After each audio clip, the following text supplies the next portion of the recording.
Washington Journal continues. Joining us now is Andrew Dysart, GMU Students for Concealed Carry on Campus, and Paul Helmke, President of the Brady Campaign and Center to Prevent Gun Violence. Mr. Dysart, let me start with you. You want to overturn Virginia law that allows colleges to ban concealed weapons on campus. Why? Right, and our main focus is to get the university to change their policy firsthand, and the Virginia law would be secondhand. Our belief is that students should have the ability to protect themselves on campus as they do elsewhere in the state off campus. We feel that students should have that right as they do, like I said, off campus, because right now anyone can come onto campus, such as Virginia Tech, that incident, and do whatever they like to, and we just feel that that needs to be changed where we do have that means to protect ourselves.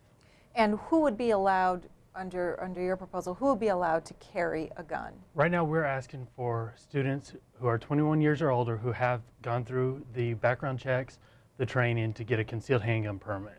So we're only talking about the group of students that have a concealed handgun permit who are already, most of them, carrying in everyday life, and we're asking for them to be allowed to carry on campus as they can off campus. Are you concerned at all in an environment where you have kids that have been unsupervised, been supervised, now they're unsupervised, and there's drinking and there's other things that happen on a college campus, and now you add guns to that environment, that could be even more dangerous? That's a question I get asked very often. One thing I like to note is that we aren't talking about kids. We're talking about adults 21 years or older.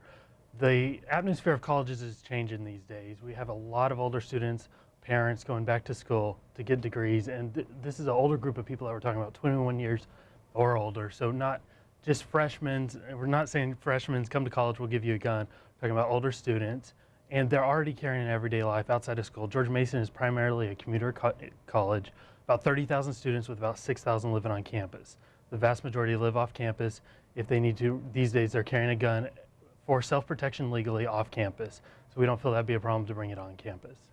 And do you know how many of those George Mason students have a permit to carry a gun and would like to? I don't have an exact number. I have about over 60 people in my group. Not all of them have permits, but I know quite a few that do have permits, and for various reasons. Mr. Helmke, what do you make of his argument? I think college situations are so tense as it is that to add more guns and actually to push guns into college campuses is the wrong approach. It's one thing to think about Andrew, who's, I think, had a military background and is older and is mature. It's one thing to talk about him possibly having a gun. It's another thing to talk about forcing college campuses to allow anyone who can get the concealed carry permit. And actually, in some states, what we're talking about is allowing anyone who can buy a gun to take a gun on a college campus. That doesn't make sense at all. The basics are, first of all, we all wish that we could have stopped Virginia Tech. We all wish that a John Wayne or a James Bond had been sitting in that classroom. But the real world doesn't work that way. And I was a mayor for 12 years in Fort Wayne, Indiana, running a police department. It's very difficult for police officers who get extensive training, extensive psychological testing, extensive firearms, when to shoot, when to not shoot training. It's tough for them to make the decisions on what to do. To think that Andrew or someone else is going to be able to protect others themselves in that situation without causing more problems is a very iffy situation. But then you get the reality that if someone's in the college dorm and has the gun and they've got roommates, they've got suite mates that have access to the gun, someone's depressed and suicidal, someone's drunk, someone's angry at the girlfriend, someone got a bad grade on the test, having more guns in that mix is problematic. What we forget sometimes is that the Virginia Tech shooter was 23 years old. He would have qualified for a concealed carry permit in the state of Virginia. And that's not the sort of person that we want to have a gun. The bottom line is college campuses, college presidents and trustees should be the ones to make the determination on how best to protect the students on their campus. They have an obligation to do so. And when you talk to college police departments, college security departments, college administrators, they nearly unanimously agree that the best way is to keep guns off of the campus as much as they can. And here is the statement by George Mason University about this. At present, George Mason University's weapons policy prohibits students and all employees, excluding law enforcement officers, from carrying weapons on campus. The university is currently reviewing the policy in terms of restricting members of the general public from bringing weapons on campus. Let's get our viewers involved in this conversation. You can dial in Republicans 202-737-0001, Democrats 202-737-0002, and Independents 202-628-0205. Mr. Dysart, what about his argument that even police with extensive training, extensive psychological background checks have a hard time deciding when to shoot and when not to shoot? This is an issue we see over and over again. Back in 1996, when Virginia was looking at passing the shall issue concealed handgun permits, which is where if you are not disqualified from getting a permit, if you go through the training, the background checks, they have to issue you a permit. We heard the same arguments, that there would be shootings in the street, that people would be resolving the problems as far as boss-related, girlfriend-related with guns. They would revert to that as their option. We just haven't seen that happen, and like they're claiming that it would happen as far as just everyone going to a gun to solve problems. So we don't feel that would be an issue. Another point to note is that Cho, Mr. Helmke referred to him that he would be that he would be allowed to get a concealed handgun permit under state law. But under state law, Virginia Code, if you look at the code, the 18.2-308, paragraph E13, it specifically gives the police the power to investigate people, and then if they can present the causes that there is a preponderance of the evidence that they cannot get a permit, or that they would be a danger to society through either Cho's stalking situations or his mental health issues, that he would not be allowed to get a permit. So we feel that there are already checks in the system to prevent that, and that even if Cho had gotten a permit, he did what he did without a permit. You don't need a permit if you're planning on committing evil. All you need to do is get your hands on a gun and you can come onto campus and do anything you like. So we feel that these laws are preventing, or these policies I should say, are preventing the public from being able to defend themselves, because the public at large wants to follow the policies, they'd like to follow the laws, and they don't want to overstep that bound. So we feel that this is just preventing basically, I hate to use a cliche, but the good guys from having the means just to defend themselves. You started the chapter at George Mason University. There are other chapters around at different colleges. Where has the group been successful, and how has it worked? Well, this is, at large, this is a relatively new issue, or relatively, especially in the media. And I should note that we are not an official organization of the national group. We are recognized by them, but they're doing more of the broad scope. Our group is mainly focused on George Mason University. There are, throughout the U.S., colleges that allow students to carry on campus. In Utah, University of Utah, Utah State University together have over 50,000 students. All of them, if they go through the steps to get a concealed handgun permit, they're allowed to carry on campus. So, and they haven't had any issues with that. So we don't feel that would be an issue here either. Actually, Utah's an interesting situation, and this shows the problem with the thing. Andrew talks about 21-year-old and over and going through some sort of background permit. In Utah, the University of Utah actually tried to have some restrictions. Then people that supported the other side went to the Utah legislature and basically said the local universities cannot have any restrictions on who carries guns. So basically, if you've got a gun, you've got a right to carry a gun on the Utah campus. They took that to the Utah Supreme Court. The university argued that this was their institution. They had the right to make rules for it. They had right to set policies, and the legislature trumped them. And that's my concern here. It's the sort of situation, the law that some people are talking about in Virginia would basically take away the right of a local college to decide how best to set up its rules and regulations. That doesn't make sense to me. I think leave it up to the local university, the local college, to decide how best to make things safe. And I think then you can have that argument about whether you want more guns or not. I think most people, when they stop and think about it, realize that the more guns you add into a situation, the more likely you are to have an accident, to have a suicide, to have someone lose the gun, to have the gun stolen, or to have the gun used improperly. And the basic question I ask people is, if you're sitting in a restaurant, if you're sitting in a classroom, would you feel safer if everyone had a gun or if no one had a gun? The real issue, I think, for us is let's prevent these things from occurring in the first place too. Let's make sure we've got strong public safety presence at our colleges, but let's also stop people from getting these guns in the first place. Cho was disqualified from buying a gun in Virginia under federal law. He had been found a danger to himself or others because of mental illness. He should have been prohibited, but he fell through the cracks because Virginia didn't send good records. If they couldn't stop him from buying a gun, I'm not sure that gives me a lot of confidence they would have stopped him from getting a concealed carry permit. In the state of Florida, just last point, interestingly enough, they did a study recently. One of the papers down there did a study on who had concealed carry permits in the state of Florida. They found felons, people that had shot people, people that had committed all sorts of crimes, even somebody who was in prison illegally still had concealed carry permits in the state of Florida. Then the Florida legislature stopped the newspapers from getting that information, so we can't find that out anymore. Okay, quick response, and then we'll go to our first phone call quick here. response on that is, especially with Cho, Mr. Helmke makes the argument that Cho should not have been allowed to buy a gun, but they slipped through the cracks. So I don't see, I think that makes my argument stronger, that if you're willing to go through the steps, you're either going to slip through the cracks or you're going to find other ways around it. Whereas the people who want to follow the laws and obey what society has set up as regulations, we won't do that. We won't try to overstep the bounds. Whereas Cho, an evil-minded and just pretty much insane, he didn't care. He just went through the process and he overstepped the laws. The laws were there and they didn't stop him.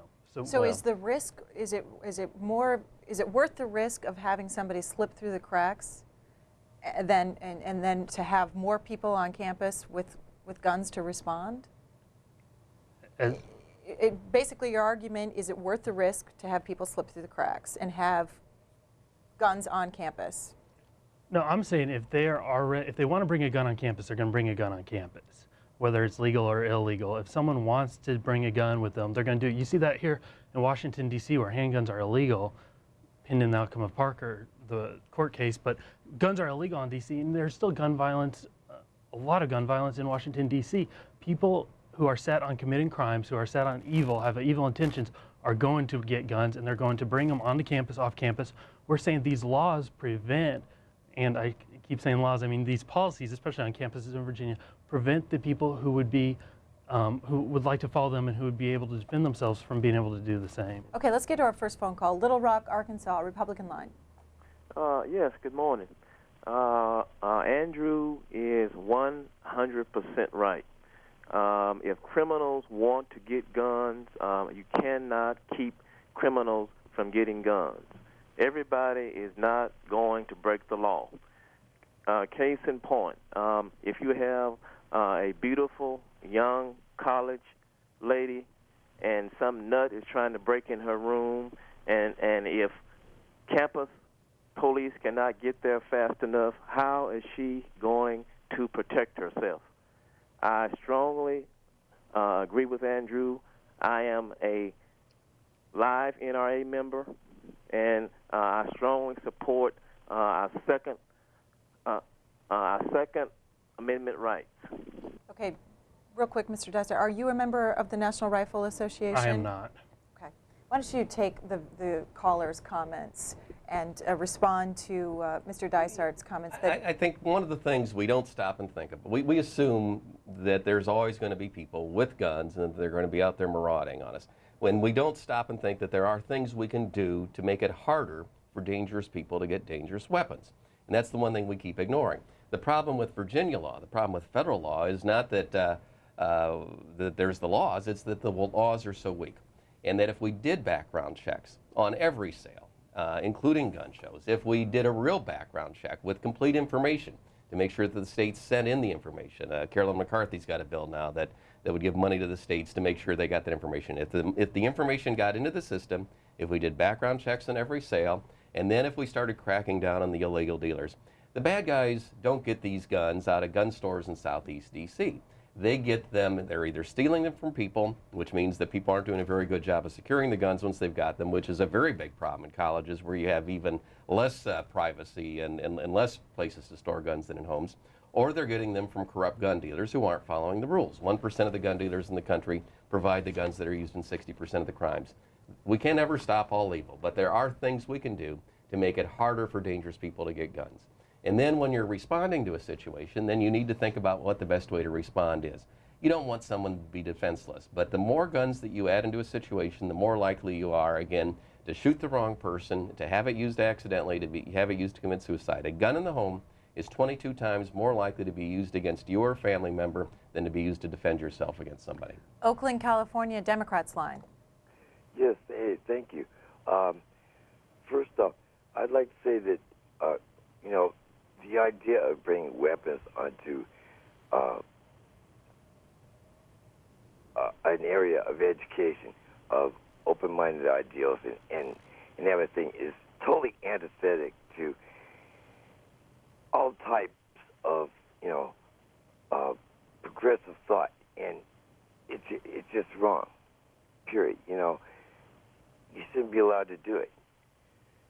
Can you explain why, caller?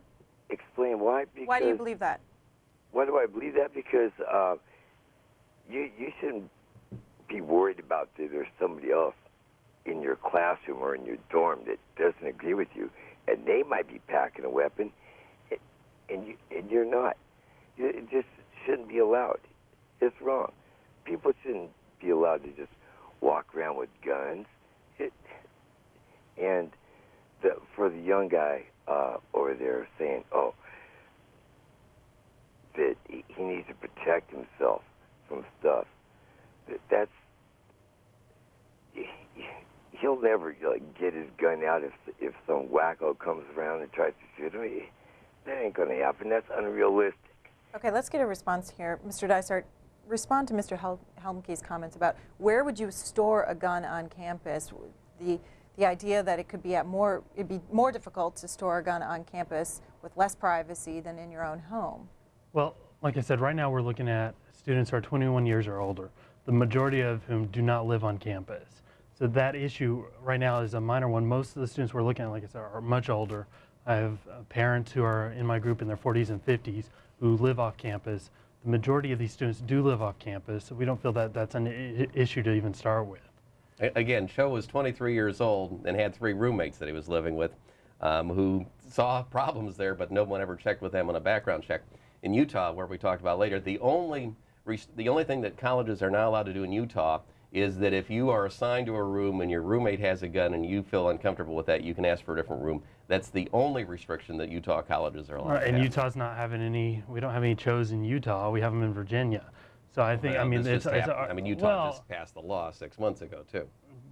And actually, Salt Lake City just had a shooting earlier this year with the fellow with the AK-47 at the Salt Lake Mall. I mean, problems happen every place. We had a shooting a year or two ago at a police station in Northern Virginia where, and he was very well armed. He was only able to kill 2 police officers. But look, you're at a police station where everyone's armed, where everyone knows how to use the weapons, and he's able to kill 2 people because that's kind of my argument. Because he took his dad's AK-47. He was able to kill 2 people, and he was incredibly more well armed. Right, and it shows the problem is that we make it too easy for dangerous people to get weapons in this country.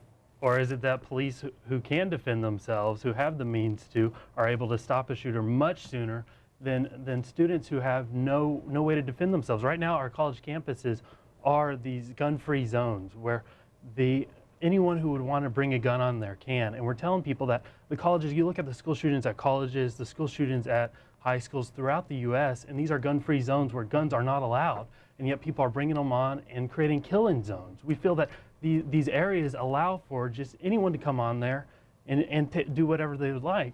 Okay, Sterling, Virginia, Republican line. Your next phone call. Hi, how you doing? Doing well, sir. Go ahead. All right. Say, I'm on the side of the guns. Okay, why is that? People have been left unarmed in these gun-free zones created by folks like the Brady campaign. They will do anything in the world to try to get our guns away from us so we can't protect ourselves. They're all about the criminal element. It's okay for them, but not for the law-abiding citizen. And the man said that Cho would have been eligible for a carry permit. That's totally wrong. He wasn't even eligible to buy a gun. If he would have filled out his paperwork honestly, he wouldn't have gotten that gun. But, as long as there's gun-free zones, you're going to get these massacres. And when you take the guns away from the good people, you get places like Washington, D.C. and Maryland. And that's all. Mr. Helmke? First of all, the Brady campaign is not anti-gun. Again, I was a mayor in Fort Wayne, Indiana. I grew up in Indiana. I've got my NRA pro-marksmanship badge from when I went to camp. I'm familiar with guns. When running the police department, I'd go to the police range and shoot some of the guns. Not anti-gun. But what we need to realize is we make it too easy for dangerous people to get guns. We don't do full background checks. Yes, we ask people to fill out a form. Yes, Cho lied on it. But yes, we had a state of Virginia who didn't send the complete information about mental illness in there, or they would have stopped him. If we get good information into the background check system, if we do background checks on every sale, if we would even do a background check like they do in some states where they actually ask a question, say of the roommates, say of the professor, should this person have a gun, or are there some concerns you have? No one would have said that Cho should have had a gun, but no. Our whole emphasis in this country seems to be, let's make sure these people can get guns as quickly as they can, any guns that they want. And because of that, then we end up with these dangerous situations, and you end up with shootings even in a well-armed police station, even in other places. Actually, the rate of violence on college campuses is less than in society as a whole. So it's not that these so-called gun-free zones are going to make you less safe, they're actually safer.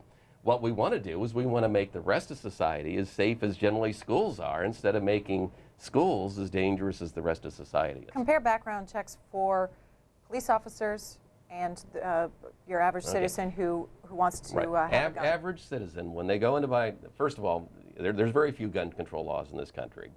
Besides the machine gun ban from 1934 after Al Capone, and the 1968 Gun Control Act that said there are certain prohibited persons, which said that if you're a felon, if you're mentally ill and dangerous to others, all we've got is the Brady background check bill. And what that did is it said that you can't rely on people to fill out the form required in 1968 properly. Let's do a check.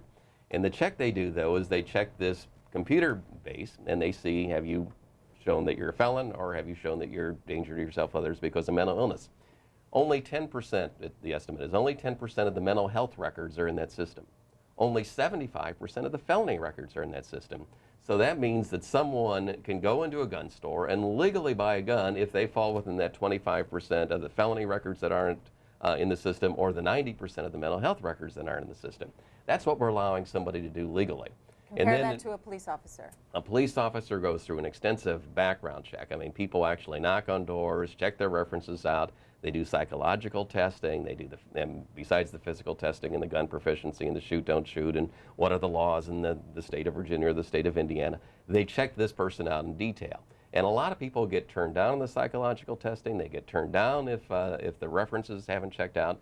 But in the state of Virginia, again, Cho lied, but he fell through the cracks to get the gun, which means he would have fallen through the cracks to get the CCW permit also. What about having an extensive background check for the average citizen who wants to get a gun, like the police officers have to go through? Well, I mean, that's what we're basically asking for. We're asking for students with concealed handgun permits. To get a concealed handgun permit in Virginia, it takes up to 45 days. That's 45 days the police can investigate you, the courts can investigate you, and they can look at your history and see if there's anything there, up to 45 days to do that. And that's what we're asking for. These students who have gone through that background check, gone through the training to get the permit to be allowed to carry on campus. So, I mean, it's already there. That system is already there. Whether or not they do that or how much they look into the background, that could be brought up as an issue. But it's already there. They already have the means to do it, and that's what we're asking for. This group of students. Why not let the college do that too then? Well, I mean, we could talk about that, but right now we're trying to move forward and see where we can go with this. So, I mean, that would be something we could definitely talk about. Okay, let's get on to a next phone call. We have a lot of people waiting. Dallas, Texas, independent line. Go ahead. Dallas, are you with us? All right, Dallas, go ahead. All right, we're going to move on to Vegas, Nevada, Republican line. Go ahead. Yes. The president of the Brady campaign made a point of that if someone has a gun in the campus and someone gets a bad test or they get mad at their girlfriend or something, they could go wacko and shoot somebody. But that's only if you have a gun-free zone is where that's a problem. Because if only one person has a gun, they can go off and shoot everybody. But if everyone else has a gun, they're going to think twice, or they're going to be deterred by everyone else's guns. Also, with the issue on permits, we have Second Amendment rights. The permit is the base word of permission. Why do we need permission to rights we already own? Well, this is the problem, of course, when Andrew makes maybe a reasonable statement, and why I wouldn't mind if Andrew was carrying a gun perhaps someplace. But again, the argument then quickly comes to everyone has the right to have a gun every place, which again is what Utah ended up doing with their colleges, and said the only restriction is that you can move out of your dorm room if your roommate has one. The other thing with the Second Amendment rights, and just briefly, is that there are reasonable restrictions that are allowed in the Constitution. On the First Amendment, you can't yell fire in a crowded theater, you can't have obscenity, you can't have libel. The Second Amendment is the only amendment to the U.S. Constitution that has the word regulated in it. It assumes some basis of regulation. That's an Even earlier clause. Even the, it's the part that they're trying to write out of the Second Amendment in the courts sometimes, but it is the only amendment that has the word regulated in. Even the even the D.C. Circuit Court of Appeals in the Parker case, which is being appealed, said that reasonable restrictions, including licensing and permitting and testing, are things that are out there. Again, I'm not anti-gun, but we make it too easy for anyone to get guns in this country. They get them too quickly, and they can get all sorts of firearms. Basically, if you've got a credit card and a grudge, you can get 1,000 AK-47s tomorrow and start your own army. Quick response, then we got to get some more phone calls in here. He's saying reasonable restrictions is what we need, and reasonable restrictions is what Mr. Helmke is arguing for, and that's what we're arguing for. I mean, I've said this, I feel like I'm repeating myself over and over again. Students with concealed handgun permits, I mean, I believe that's a reasonable restriction, and there's a big difference between reasonable restriction and no guns. And there's a big difference also. The Second Amendment also has the word shall not be infringed in it, and no guns does sound like an infringement to me when you're looking at it from a constitutional standpoint. But he's arguing for restrictions, and I'm presenting an option that has, in my opinion, a lot of restrictions included in it. We're not saying, come to George Mason University, we'll give you a gun. We're saying students with concealed handgun permits, and like I said, I don't want to keep repeating myself, but we're looking at this self-selected group in society that for whatever reason either passed violence or they just violence against them, or they just feel strongly about this, that they need to be able to carry a gun to protect themselves. I know a lot of either former military like myself or other police officers, or also some people who have had horrific crimes of violence committed against them, who carry guns for self-defense, and they go through the steps, the reasonable restrictions that Mr. Helmke is calling for to get this process. Grand Island, Nebraska, Democrats line. Good morning. You're doing a great job, Greta. I think the young gentleman on the left of my screen has a Wild West mentality. Nebraska passed a statewide concealed weapons thing. I don't feel a bit safer knowing that my neighbor might be carrying a gun. What is it on college campus? The guy who can shoot the quickest is the one who wins? It doesn't make a bit of sense to me. I'd feel a lot safer. And the Second Amendment says an armed militia. It doesn't say an armed populace. It doesn't say everyone in the country can carry a gun. I haven't read that in the Constitution at all. Mr. Dysart? I'd ask you to reread the Second Amendment, which says a well-regulated militia be necessary to the security of the free state, comma, the right of the people to keep and bear arms shall not be infringed. In my opinion, the people is the populace, as she was just saying. But also this idea about feeling safe. Virginia Tech came out a lot of times in the past against gun control legislation, or against legislation that would prevent them from controlling firearms on campus, and said that we need to make a campus where people can feel safe. And my argument there is just that we need to stop being so worried about feeling safe and start worrying about actually being safe. It's horrific that someone like Cho could come onto campus and do what he did, knowing that he would probably not have any opposition. Do you have a permit for a concealed weapon? I do. And you mentioned earlier that an incident drove you to get a permit? Not me personally. I'm saying I know of people who've had either violence committed against them or different incidents as such who have gone through the process to get a permit. And what precautions do you take with your gun so that nobody else gets a hold of it? I mean, I keep it in a secure place, and then if it's on me, I normally, well, before this, I normally don't advertise that. I normally carry a concealed handgun when I can legally for various reasons, and I am normally very aware of my surroundings when I'm carrying a handgun. It puts you at a higher awareness level, and it also is something that you don't, I feel that when I'm carrying a concealed handgun, I don't like to get in any sort of situations or altercations with people. I like to back away from arguments. It's something I don't like to take anything that would cause a confrontation, because I know that responsibility I owe to myself and the others around me is something of such that I need to be aware of that. I mean, I'll normally like to start an argument or go into a debate with someone, especially on campus, and I can now. That may become an issue if I could carry one day. And do you have a permit to carry a concealed weapon? No. And I wouldn't want to get into an argument with Andrew on campus if I knew he was carrying a gun. That sort of changes the equation in the debate a little bit. And that's part of the concept of academic freedom at colleges. An earlier caller talked about universities and school settings really should be different. One quick quote First, we believe in absolutely gun-free, zero tolerance, totally safe schools. That means no guns in America's schools, period. Wayne LaPierre, 1999. That's the NRA's position. They agree, or at least did agree in 1999, that guns shouldn't be in schools because that's the academic freedom part of things. That's the university deciding, well, how best to make their community safe. Let's go on to Chesterfield, Virginia, Independent Line. Good morning. Good morning. How are you doing? Doing well. Doing good. I just have a couple comments. For one, I'm not a member of the NRA, but I do have a gun I bought many years ago, and it was for protection. As a matter of fact, I haven't shot it since 1989. Number two, I am definitely not a Rosie O'Donnell liberal type, and I do believe in the Second Amendment, but I absolutely do not believe in carrying guns on a college campus. It's a learning institution. For the little bit of innocence that's left on a college campus, I think it would be taken away. And because I know I don't have a lot of time, I'll give you a good example that I could think of in a classroom. Say you have a student, and the student starts having a heated argument, not an offensive one, and not one that's going to be violent, and not where you're hurting you're hurting somebody, but a good heated argument with the teacher.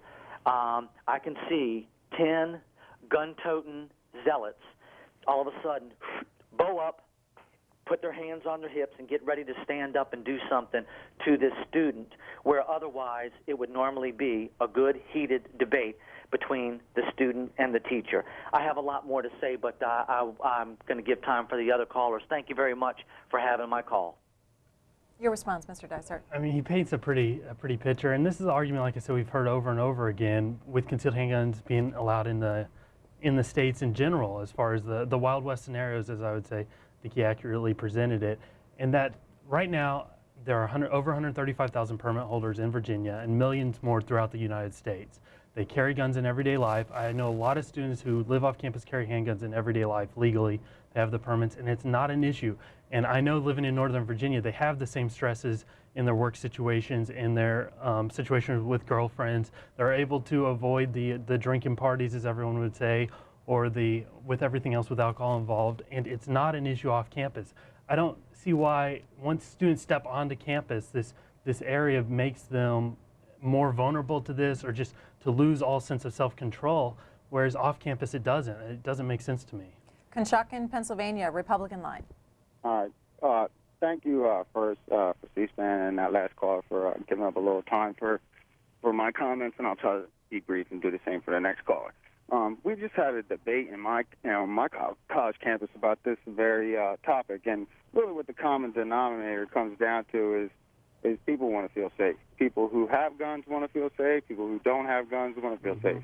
Now, what the bottom line comes down to is if you have guns, we had the debate, and half the class said they felt safe with people who had guns, and the other half said, well, if we had a way to assure that no guns would be here, we would feel equally as safe. So if there was a measure to ensure, and I already know a measure that I could ensure that no illegal people would ever get a gun, no matter what anybody says through biometrics, and would the man on the left, would he feel safer on campus? It's I'm not sure if I'm the man on the left or not. It's I would not feel safer on campus with everyone having guns. I went to a Big Ten school in the late 60s, and there were a lot of heated arguments. Vietnam, draft, in local parentis type rules, women's hours, you name it.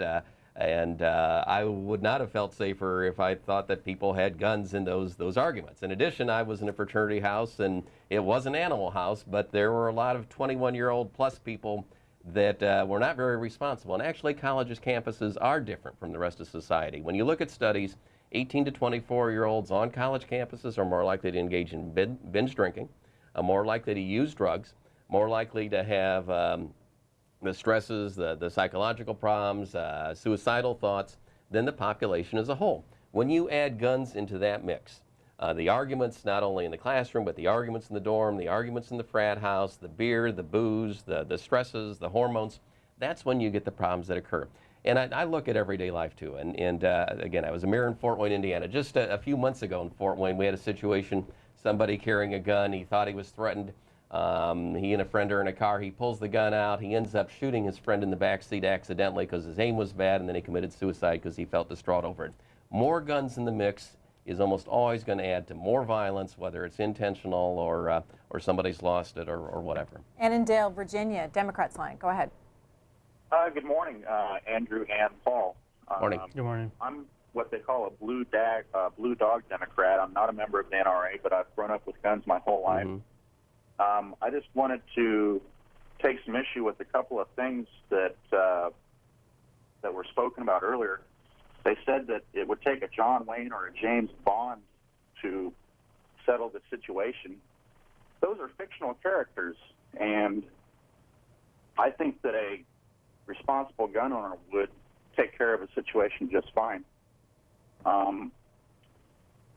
Colleges should be able to make their own policies, and I think that those policies killed 33 people in April.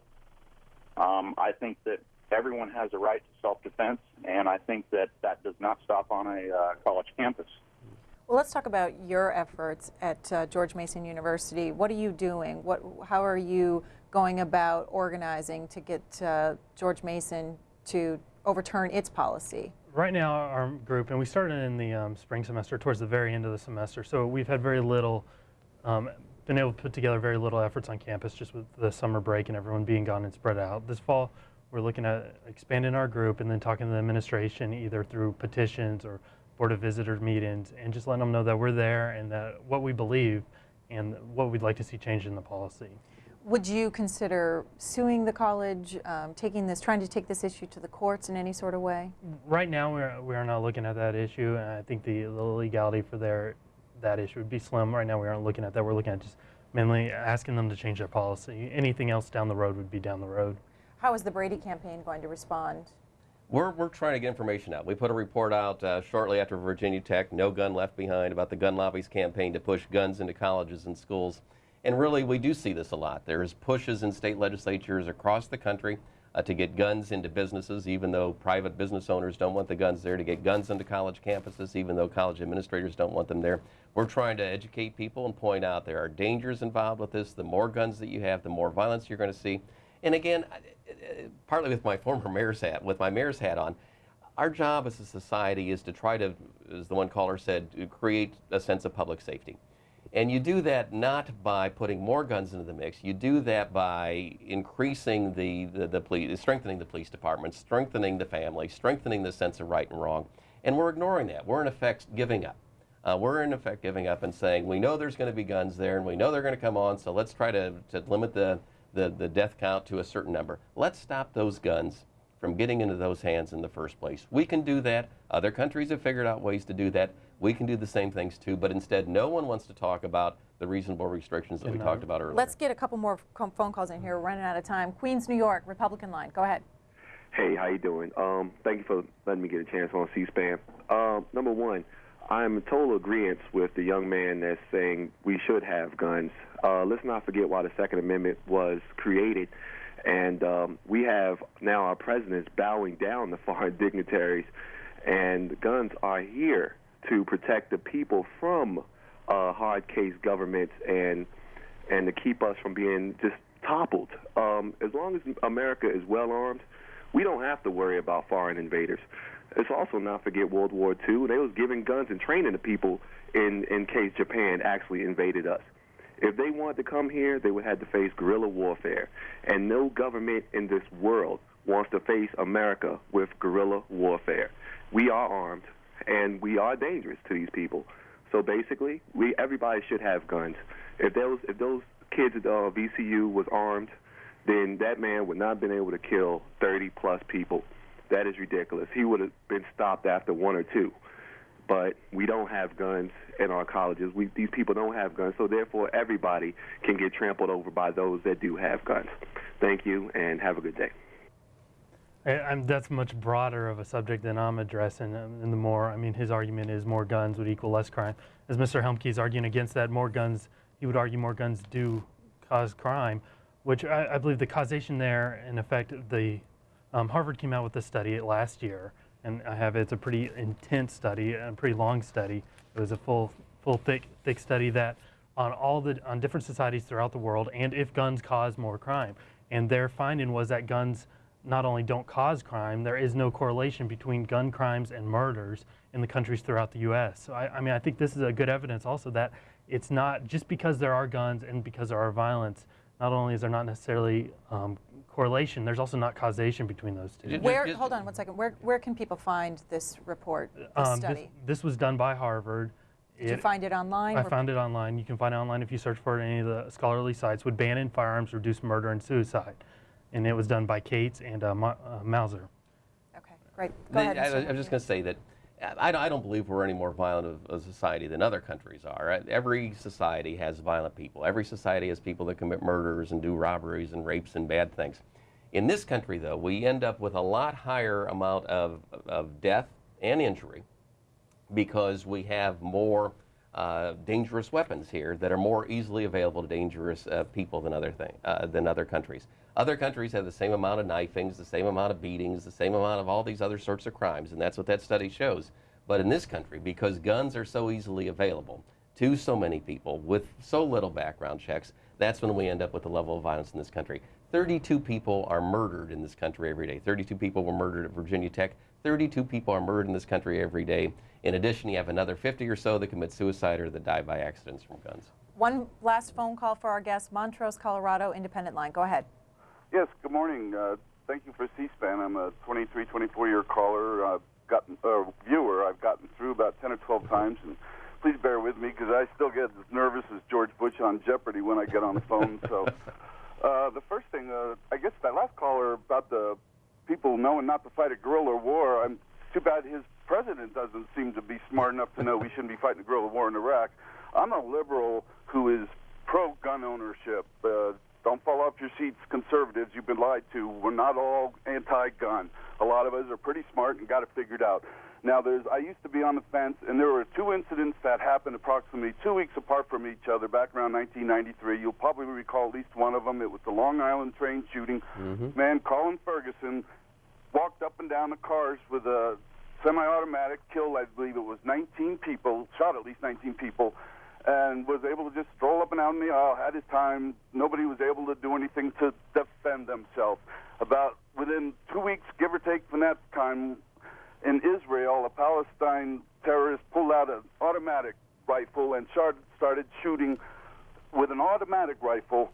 And caller, I need you. Israelis were able to defend themselves, and he only killed 2 people because the Israelis were able to defend them. Caller, I need you to get to your point because we're running out of time here. Sure. Well, these are all the points. And the gentleman on the right, the older fellow my age, he's right that gun control is a great idea, only you're 600 years too late. It's too late. The cat's out of the bag. Okay, we got it. Let's get 2 quick responses, final comments before we go. I think it's interesting you brought up the Long Island shooting. That's what led Carolyn McCarthy, whose husband was killed there and whose son was injured there, to run for Congress and to push for the Brady background checks and to push for things to ban or to keep people from getting these semi-automatic weapons with high-capacity clips. The catch is that that ban expired 2-3 years ago now, and we still haven't done too much to make background checks for all sales. Mr. Dysart, final comments. Final comments are, we believe, just looking at it, especially after Virginia Tech and that incident, that it is almost even inhumane to say that you come to our college campuses and if something should happen, you will not be able to defend yourselves. You will be a sit-in duck, and there's nothing we can do about that. Hopefully it won't happen. We believe that is wrong and that it should change. Students should be allowed to protect themselves. Okay, Andrew Dysart, thank you. And Paul Helmke, thank you for joining us this morning. That does it for today's Washington Journal. We'll be back here tomorrow at 7 a.m. Eastern. Have a good weekend.